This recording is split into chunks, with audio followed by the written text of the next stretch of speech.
Olá, caros colegas! Como vão os estudos? Não guardem as dúvidas, realizem as atividades e participem dos fóruns. Nessa terceira aula, continuaremos a falar sobre orientação a objetos, com a apresentação de novos conceitos. O tema da aula 3 é Programação Orientada a Objetos, como continuação da aula anterior. O conteúdo a ser trabalhado é a definição e exemplos de polimorfismo, sobrecarga e herança. Também uma breve explanação de tratamentos de erros e exceções. Então chegou a hora de programar. Inicialmente vamos falar do termo polimorfismo. O termo polimorfismo vem do grego poli, que significa muitos, e morfo, que significa forma. Representa a capacidade de assumir várias formas, ou seja, polimorfismo é a capacidade de um objeto poder ser referenciado de várias formas. Veremos como isso confere versatilidade aos nossos programas. Falaremos das formas de herança, sobrecarga de métodos e reescrita de métodos. A herança tem a ideia de permitir que uma classe possa ser derivada de outra classe. Mas como assim? Vamos a um exemplo. Considere a entidade pessoa, que possui as características como altura e peso. Temos também a entidade aluno, que também possui altura e peso, e além disso, outros atributos como, por exemplo, matrícula. Um aluno é uma pessoa. Logo, um aluno pode herdar as características da pessoa e possuir as suas características particulares. Temos então conceitualmente na orientação a objetos os termos de superclasse ou classe base, que nesse exemplo corresponde à classe pessoa, e temos também o aluno como uma subclasse ou classe derivada da classe pessoa. Veja o diagrama que ilustra essa relação. Então temos a classe pessoa com os atributos altura, peso, dois métodos andar, correr, e o aluno, que é uma subclasse ou classe derivada de pessoa, que tem o atributo particular matrícula e também herda todos esses atributos e métodos da classe pessoa. Esse mecanismo então sugere que podemos definir uma classe mais genérica e refiná-la em outras subclasses, daí o termo técnico chamado especialização. A herança, portanto, permite o reuso de código, reduz o número de linhas do desenvolvimento. Mais de uma subclasse pode herdar de uma mesma superclasse. Como exemplo aqui temos aquele mesmo esquema onde pessoa tem a subclasse aluno, e também incluímos aqui outra subclasse de pessoa chamada professor, que também tem suas características particulares ou específicas. Vamos ver outro exemplo no código. Aqui temos um exemplo de funcionário e gerente. Vamos considerar que funcionário tenha os atributos nome, CPF e salário, e tem aqui um método de bonificação. Os demais métodos são métodos de retorno e inserção de dados. E temos aqui a classe gerente, que também tem os atributos nome, CPF, salário e senha. Tem aqui um método autentica, que é específico de gerente. Então o que podemos perceber aqui é que gerente tem os mesmos atributos de funcionário, que são nome, CPF, salário, e tem o seu atributo particular, que é senha. Então, para evitar essa repetição e melhorar o nosso projeto, podemos fazer de gerente uma extensão da classe funcionário. Para tanto, usamos a palavra reservada extends. Então, eu digo que a classe gerente é uma extensão da classe funcionário. Neste momento, eu não preciso mais ter a definição aqui de nome, CPF e salário, pois eles são dados ou atributos herdados da classe funcionário, que é a superclasse. Então, neste momento, eu consegui fazer uma extensão da classe funcionário, com detalhes agora na classe gerente, que tem o seu atributo específico, senha, e seu método específico também autentica. Funcionário permanece inalterado, sendo a classe base para as suas subclasses. Vamos testar aqui nosso projeto. Então, eu declarei a variável gerente1, é um objeto da classe gerente, atribuí o nome Otávio para esse gerente1 e vou exibir o nome aqui através do método. Vamos rodar. Aqui, criado o objeto gerente, Otávio. Uma questão relativa à herança nos projetos em Java é quanto ao modificador de acesso dos atributos. Percebemos aqui que funcionário, como não explicitamente definiu o modificador de acesso, se é público, privado, automaticamente eles são do tipo público, ou seja, eu consigo fazer acesso aqui ao atributo diretamente pelo objeto. Nome do objeto, ponto, atributo, faço atribuição. Isso, em termos de encapsulamento, não é o mais indicado. Geralmente, são definidos os atributos como do tipo private. Quando eu defino um atributo do tipo private e faço o mecanismo de herança, a classe ou a subclasse dessa classe funcionário, no caso o gerente, ele não mais consegue fazer o acesso direto àquele atributo privado. Então aqui, se a gente voltar no código, o gerente.nome, ele não mais vai conseguir atribuir o valor Otávio para esse atributo. Ele dá a mensagem aqui que é um acesso privado ao atributo nome. Para contornar isso, existem duas formas. Ou, dentro da minha classe gerente, eu defino um método para fazer acesso à minha classe base, para recuperar aquele valor do atributo, no caso nome, que é esse exemplo aqui. Então podemos definir um método getNome que vai retornar super, é uma palavra-chave que referencia a minha classe base, no caso funcionário. Então ele vai executar o método getNome de funcionário e retornar aqui no getNome da minha classe gerente.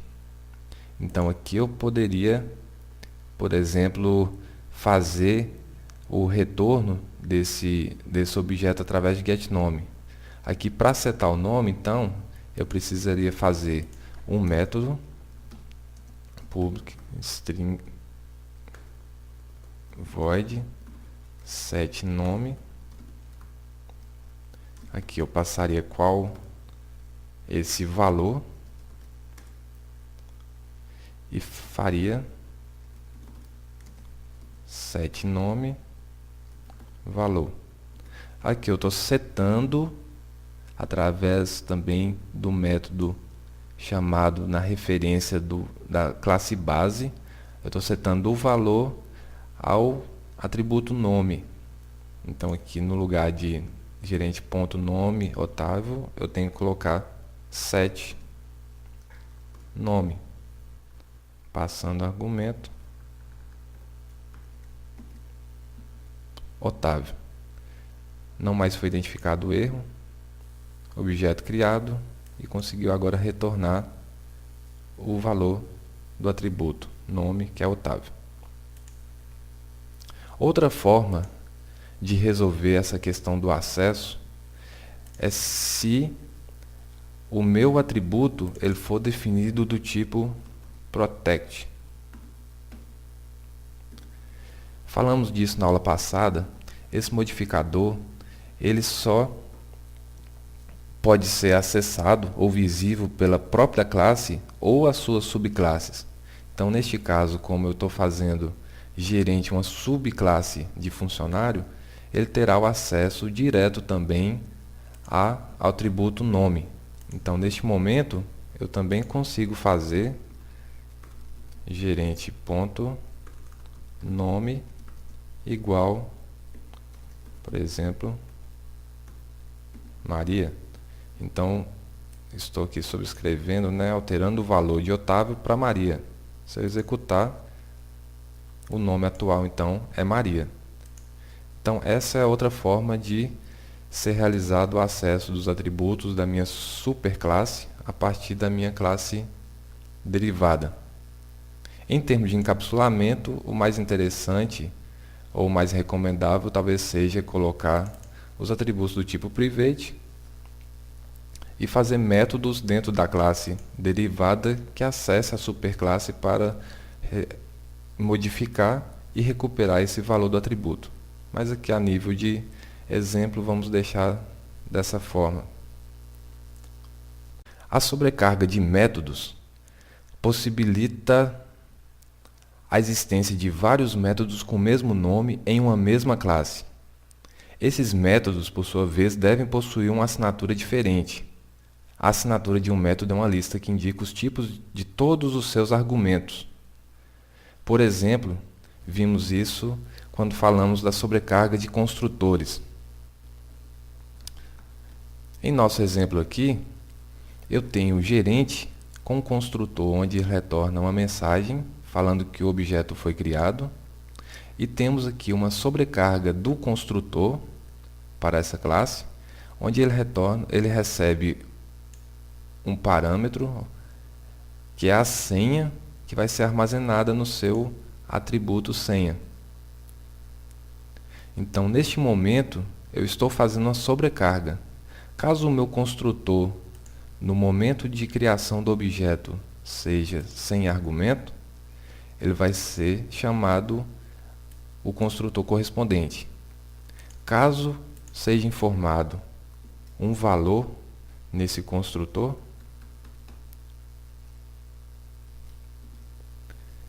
o método que vai ser invocado é esse segundo, que tem um modelo compatível, a assinatura compatível com aquela chamada.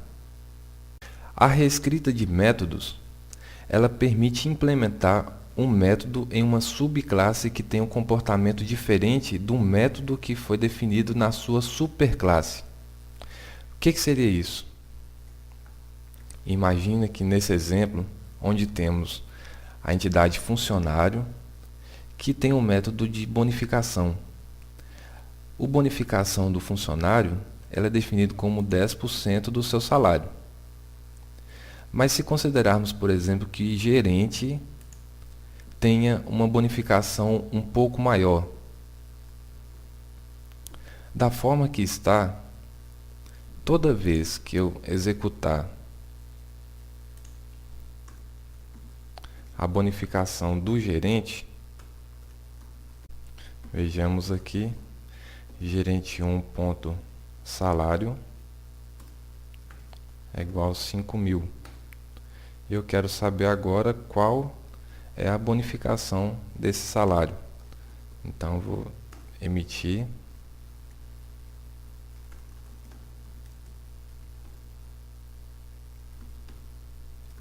uma mensagem aqui da bonificação.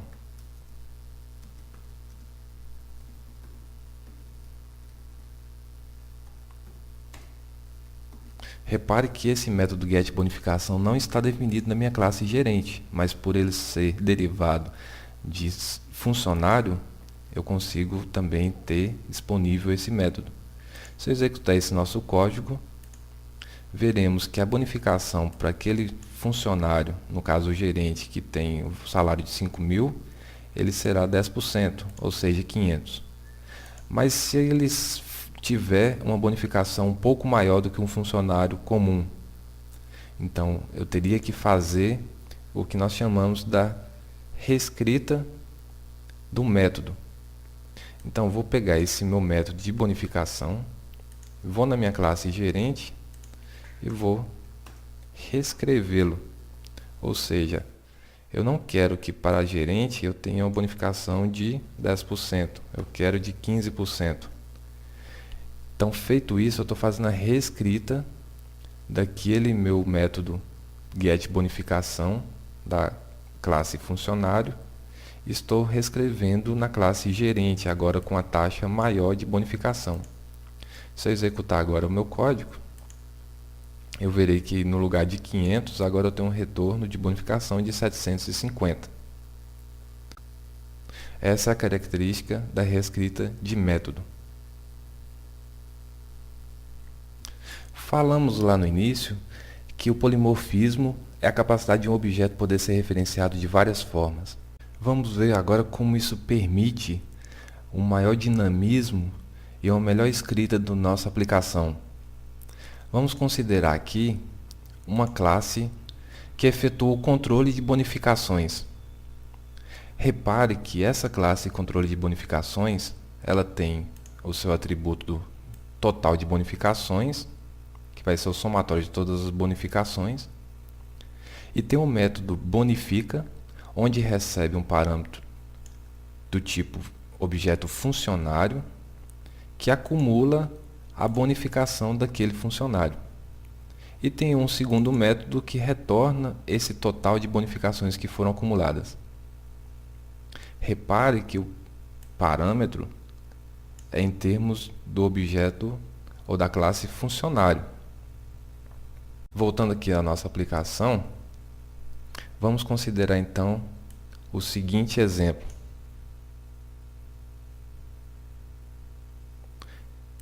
Eu vou definir um objeto do tipo controle de bonificações, chamado controle. Vou instanciar o objeto funcionário 1, que é um gerente, new gerente, salário de 5.000. E aqui eu faço o acúmulo da bonificação desse funcionário 1. Instanciei um outro objeto funcionário 2 do tipo funcionário, novo funcionário. Funcionário 2 tem um salário de 1.000 e acumulo aqui a bonificação do funcionário 2. E por fim, eu emito o relatório aqui de qual o total de bonificações acumuladas. O que será que vai acontecer quando eu passo aqui o gerente, que é o funcionário 1, que é da classe gerente, no parâmetro de um método bonifica que recebe um tipo funcionário? Vamos executar aqui. 850 é o total de bonificações. Repare que conseguimos passar o funcionário 1, que é um objeto do tipo da classe gerente, para o meu método bonifica, que recebe um parâmetro do tipo funcionário. Como isso é possível? Aí está o grande poder do polimorfismo, juntamente na herança e sobrescrita de métodos. Controle de bonificações, ele recebe funcionário. Só que eu sei que gerente é uma subclasse de funcionário. Então, dentro da técnica de polimorfismo, eu consigo aplicar um método que recebe como parâmetro a superclasse, eu consigo passar uma subclasse para esse método. Então, quando eu passo o funcionário 1, que é gerente, para o método bonifica, eu estou calculando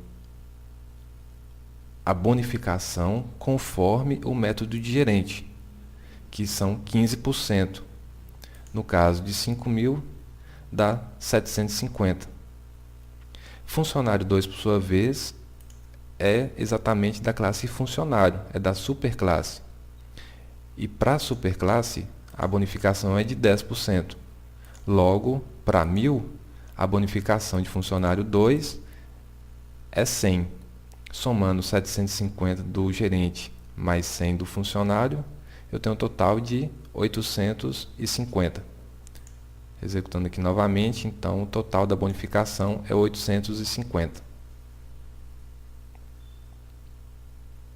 Portanto, A grande vantagem dessa técnica é permitir, por exemplo, que no caso dessa minha classe controle de bonificações, imagina que no momento da concepção dessa aplicação eu não tenha em mente que existe, por exemplo, uma classe secretário. Se secretário também é um funcionário, caso venha a ser definida essa classe secretário, eu não preciso modificar a minha classe controle de bonificações, pois o parâmetro dele é um funcionário e secretário sendo um funcionário, ele está adequado para receber esse objeto do tipo secretário. Somente seria necessário a escrita dessa subclasse secretário com seus métodos devidos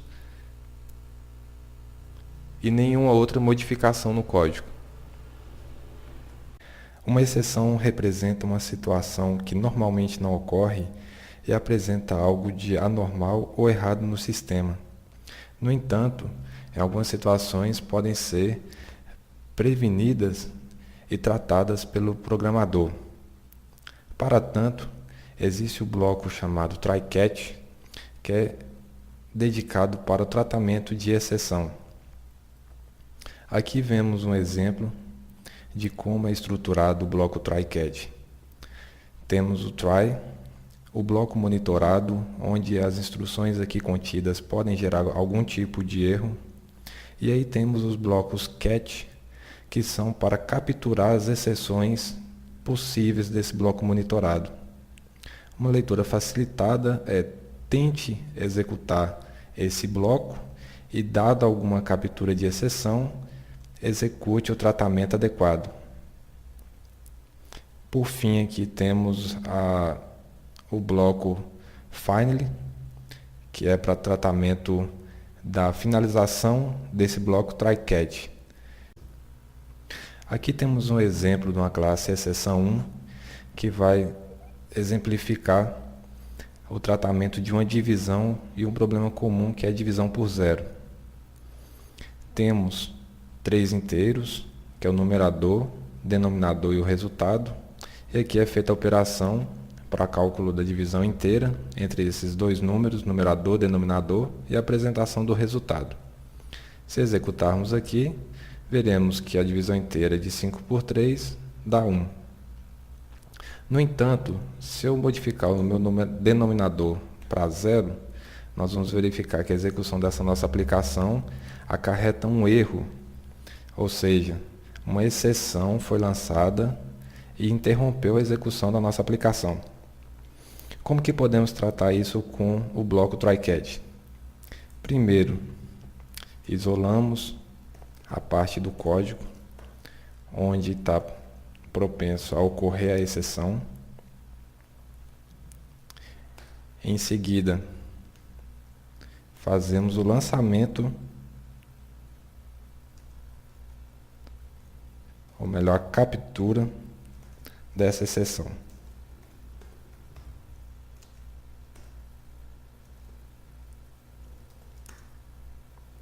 E aqui eu vou colocar uma mensagem que ocorreu um erro.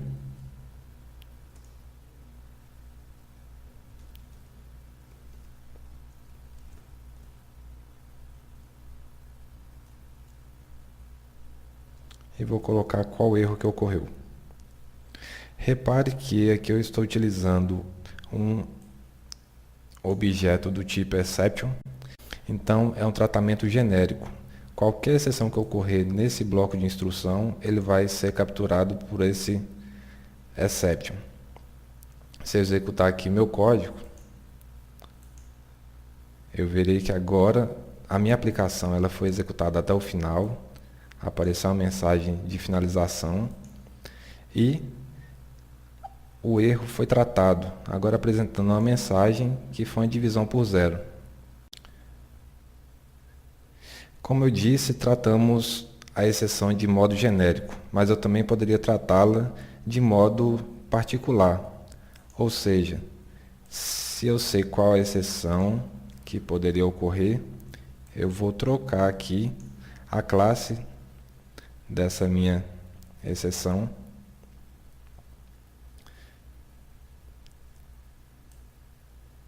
E, por exemplo, vou colocar outra mensagem.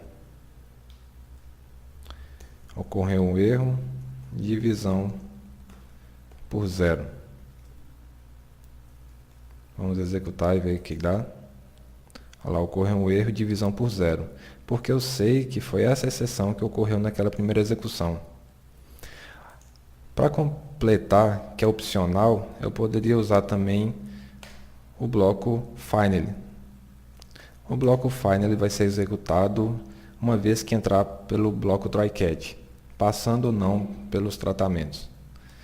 Então eu tenho aqui system,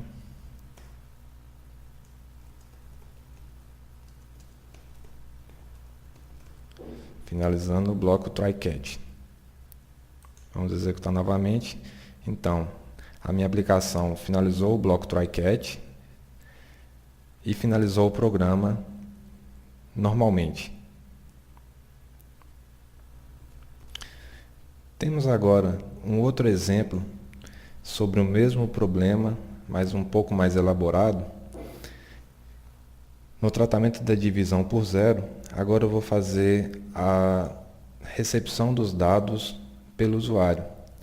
Ou seja, eu instanciei aqui na minha aplicação um objeto da classe Scanner para fazer a leitura dos dados informados pelo usuário, ou seja, fazer a leitura do teclado.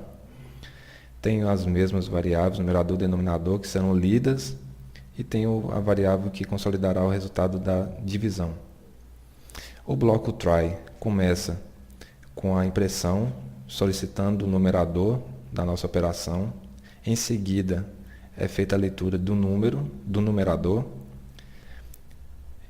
Solicito o denominador, é feita a leitura também. Esse método aqui do teclado da classe Scanner é para capturar o inteiro. É feito o cálculo da divisão e impressa o resultado. Aqui percebemos que pode ocorrer duas coisas. Como vimos no exemplo anterior, é a divisão por 0, que vai ser capturada aqui por objeto do tratamento de exceção aritmética. Ocorreu uma divisão por 0. E também, como eu estou fazendo a leitura do teclado, eu poderia acarretar no erro de entrada. Por exemplo, não informar um inteiro ou informar um caractere. Isso será tratado pelo Input Mismatch Exception. Então aqui foi informado um valor não inteiro. Temos o Finally, que é o bloco de finalização também opcional. Essas instruções serão executadas, como disse, entrando no try, independente de haver ou não exceção. E finalização do nosso programa. Vamos executar aqui para demonstrar. Informar o numerador. 39. Denominador 3. Resultado da divisão 13. Finalizou o bloco try catch e o programa foi encerrado. Então não houve lançamento de nenhuma exceção. Vamos executar agora com a divisão por 0. 7 dividido por 0. Ocorreu um erro, divisão por 0. Só que a gente percebe que nossa aplicação não foi finalizada nesse momento da exceção. Ele finalizou normalmente o bloco try catch e o programa encerrou ao seu final. Agora, se eu informar um caractere, numerador, vamos dizer que eu vou colocar aqui, errei e coloquei uma letra. Olha lá, foi informado um valor não inteiro. Mesmo assim, ele continuou a execução do bloco e finalizou a nossa aplicação. Então aqui, de forma básica, demonstramos a aplicação do bloco try catch para tratamento de erros dentro da nossa aplicação, o que torna ela mais robusta. E lembrando que o bloco catch pode ser cascateado com diversos tratamentos de exceção. Então, nesse exemplo, eu tenho 2, poderia ter mais, assim quanto necessário. Terminamos aqui a nossa aula. Espero que tenham compreendido o conteúdo apresentado. Se tiver ficado alguma dúvida, peça ajuda que daremos todo o suporte necessário. Oriento que estudem o caderno didático e dediquem um tempo para resolver os exercícios propostos a fim de fixar o conteúdo. Tenham atenção aos prazos das atividades, participem dos fóruns. Até o próximo encontro, bons estudos e até lá!